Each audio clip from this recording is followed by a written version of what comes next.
I'm assuming that everybody in this room has one intention, and that is to do what you do to give yourself a better life. Am I close to home? And one of the things that gets in the way, I'm awfully concerned with people that work really hard and don't improve their life in the process. I've met so many people who said to me, I wish I could go back 10 years to when it was simple. When I had a life, is what they're telling me. One of the great impediments to having a life in business is having unrealistic expectations of what it is you can do. How many of you feel that sometimes? Clients having unrealistic expectations of what it is you can do. And that's what I want to talk about today. I want to talk about a revolutionary thought pattern called moving from ROI to ROL. And I'm going to take you on a little journey of how I came across this idea, or how this idea began to form. A few years back, I received a phone call from an advisor who has a tremendous business. It'd be the envy of many people in this industry.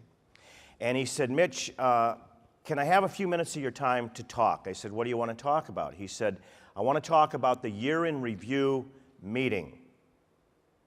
I said, well, tell me about that. He said, it's the same thing over and over again. How did we do against this index? How did we do against ABC fund? How did we do against my golf partner who's a liar? Right? He takes a 5, writes down a 4, and you believe his returns. I said, Mark, who started this conversation? He said, ouch, that wasn't nice.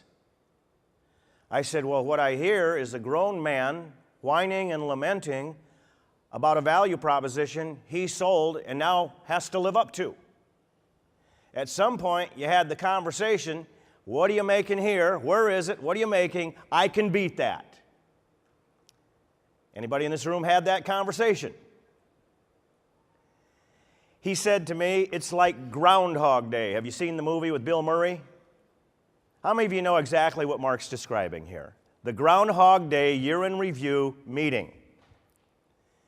Well, ladies and gentlemen, we have sold the wrong value. And while Mark was describing his dilemma to me, I got an idea. I said, Mark, I want to give you an invitation to be my first client in a new business I'm forming. It's called Mitch Anthony's Weather Advisory Service. Here's how it works. You bring me a calendar where you've circled every date where you want to have an outing, a picnic, a ball game, family time outside. You circle those dates, and I'm going to do 2 things for you. The first thing I'm going to do is I have historical data on those dates. Let's say June 13th. I have historical data going all the way back to 1920. I know what it's done on June 13th for the last 90 years.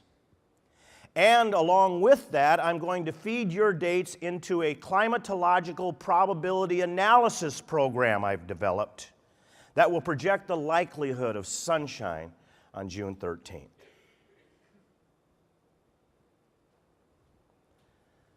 The silence at the other end of the phone told me that he thought the light on my front porch was beginning to flicker.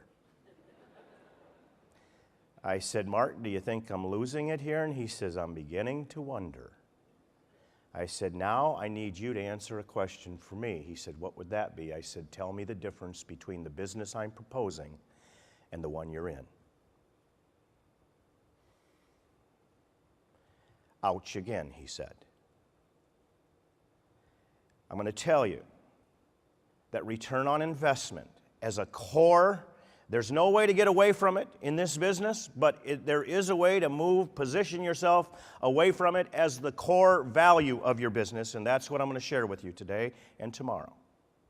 You can move yourself away from ROI as a core value proposition.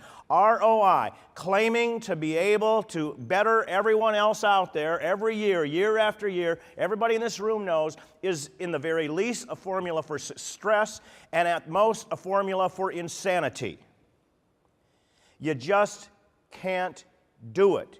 Why would you want to make that your core value proposition. This is one of the strangest industries I've ever encountered.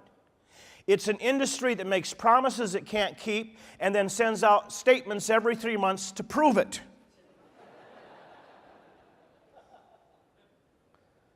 And people wonder why they feel stressed.